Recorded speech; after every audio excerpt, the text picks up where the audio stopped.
ভর্তা দিয়ে মাখা ভাতটা তাড়াতাড়ি শেষ করো, তারপরে এই ঝোলটা খেয়ে দেখো আজকে ইলিশ মাছটা কীরকম করে রান্না করেছি, সেই যে ওই রকম। সত্যি সত্যি এরকম করে যদি কেউ একবার ইলিশ মাছ রান্না করে খেয়ে দেখে, বিশেষ করে বর্ষাকালে, সে আর অন্য রকম কিছুতেই খেতে চাইবে না। আর তাই এই বর্ষায় কিনে ফেলুন একটা ভালো দেখে ইলিশ মাছ। ভালো কেন, একটু খারাপ হলেও কিন্তু এটার স্বাদ অনবদ্য হবেই। চলুন তাহলে কথা না বাড়িয়ে রান্নাটা চটপট শুরু করছি। ইলিশ মাছ সাধারণত আমি বাড়িতে নিজে কেটে নিতে পছন্দ করি, তাতে আমার মনোমতো সাইজ হয়। আর দেখুন এই ইলিশ মাছটা বেশ বড়, 1.5 কিলো সাইজের। এটা মাত্র 1300 টাকা দাম নিয়েছে। অসম্ভব ভালো, ছোট্ট একটা ডিম হয়েছে। আর ইলিশ মাছের ডিম খেতেও কিন্তু খুব ভালো।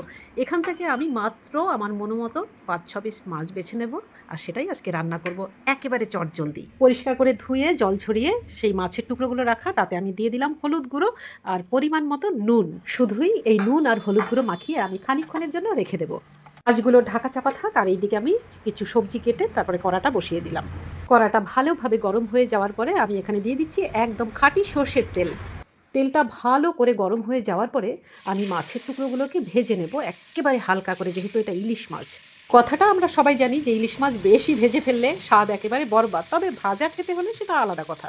রান্না করতে করতে একটা গুরুত্বপূর্ণ কথা বলছি, সেটা হচ্ছে আগে কোনো একটা ভিডিওতে আমি দেখিয়েছিলাম চিতল মাছের পেটি রান্না করা, এবং রান্না করতে করতে আমি চিতল মাছের দামটা বলি যে 450 টাকা দিয়ে আমি কেজি এনেছি, অথচ একটা পেটি খেতে গেলে হোটেলে 250, 300, 350 টাকাও দাম নিয়ে নেয়, বা 400 টাকা।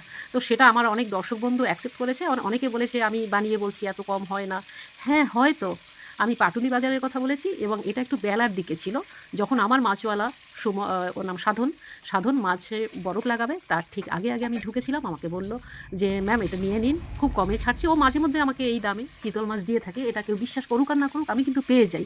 তবে বেশিরভাগ ক্ষেত্রে আমি গোটা চিতল মাছ 500 টাকা করে কিনি, বা তার থেকে 25 টাকা কমে, তার বেশি আমি কোনো দিন মাছ কিনিনি বেশি দাম দিয়ে চিতল মাছ। ও কথা বলতে বলতে যেই মাছ দুটো আমি একটু বেশি ভেজে নিলাম, সেটা ভাজা খাওয়ার জন্য তুলে রেখেছি, বাকিগুলো দিয়ে ঝোল করব। পরে আর একটু তেল অ্যাড করলাম, আর তাতে দিয়ে দিচ্ছি কালো জিরে ফোড়ন। এই যে ছোটো চামচের 1 চামচ কালো জিরে ফোড়ন, সেই সাথে দিচ্ছি ছোট 1 চামচ রাঁধুনি, বা অনেকে চন্দনা বলে, তো সেই রাঁধুনি ফোড়ন দিচ্ছি।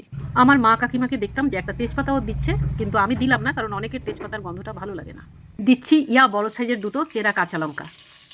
আর এই যে দেখুন বর্ষাকালীন ইলিশ মাছ রান্না করতে আমি যে সবজিগুলো কেটে রেখেছি, ঝিঙে, কুমড়ো, কাঁঠাল বীজ, আর খুব কচি দেখে আমার ছাদ বাগানের ডাঁটা, এই কেটে রাখা ভালো সবজিগুলো আমি এখন ফোড়নের মধ্যে দিয়ে দিচ্ছি। আলাদা করে ভেজে নেওয়াও যেত, কিন্তু কে অত ঝামেলায় যায়, যখন স্বাদ ঠিকই থাকবে এরকম করলেও বেশ ভালো লাগবে। একটু নুন দিয়ে দিচ্ছি অল্প পরিমাণ হলুদ গুঁড়ো। এই ফোড়নের সাথেই সবজিগুলো একটু ভাজা ভাজা করে নিচ্ছি আর কি। ইলিশ মাছের এই রেসিপিটার মধ্যে আপনার বাড়িতে থাকা অনেক সবজি ব্যবহার করা যায়, যেমন বেগুন, কাঁকরোল, গাঠি কচু ইত্যাদি। এখন অ্যাড করছি শুকনো লঙ্কার গুঁড়ো অল্প পরিমাণ, যেহেতু আগে কাঁচা লঙ্কা দেওয়া আছে। একটু জল ঢালছি, গুঁড়ো দিলাম তো। কিছুক্ষণ এইগুলোর সব জিনিস মশলার সাথে কষিয়ে নিয়ে এইবারে দিয়ে দিচ্ছি সেই ভেজে রাখা মাছ। এই মাছ এবং মশলা কষাতে কষাতে আমি পাশের ওভেনে জল গরম করে নিয়েছি, কারণ ইলিশ মাছে সবসময় মনে রাখবেন ফুটন্ত জল দিলে স্বাদ কিন্তু দ্বিগুণ 3 গুণ বেড়ে যাবে। আর ইলিশ মাছ রান্নায় ঝোলটা সবসময় একটু বেশি পরিমাণ দিতে হয়। এবারে ঝোলটা ফুটে উঠুক, এই দিকে আমি একটা মশলা বেটে নিচ্ছি, বিশেষ মশলা। এই মশলাটা কিন্তু আমি খুবই কম পরিমাণ নিলাম, সেই যে ছোটো মিনি চামচটা আছে তার শুধু 2 চামচ। আর এই মশলাটা ঝোলে যোগ করার ফলে কি হয় জানেন তো, ইলিশ মাছের মান যতই খারাপ হোক, আমরা বলি আজকাল ইলিশে গন্ধ নেই, বা চন্দনা হোক যা ইলিশের মতো দেখতে কিন্তু ইলিশ নয়, আপনি যে কোনো ঝোলে ব্যবহার করবেন ইলিশের স্বাদ হবে দুর্দান্ত এবং গন্ধ।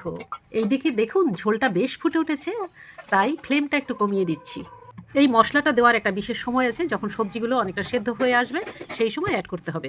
সবজিগুলো সেদ্ধ হয়ে এসেছে, আমি মশলাটা নিয়ে নিচ্ছি। বলুন তো বন্ধু, এটা কি মশলা, কেউ কি আন্দাজ করতে পারছেন দেখে? কি জিরে, ধনে নাকি? আমি বলে দিচ্ছি, এটা হচ্ছে রাঁধুনি। দর্শক বন্ধু, আপনারা কেউ কখনো রাঁধুনি বাটা দিয়ে ইলিশ মাছের ঝোল রান্না করে খেয়ে দেখেছেন কি?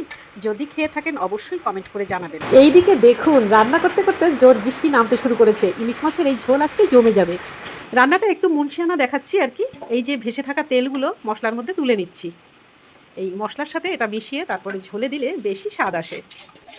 মেশানো হয়ে গেছে, এবার আমি ঝোলের মধ্যে ঢেলে দিচ্ছি সেই রাঁধুনি বাটা।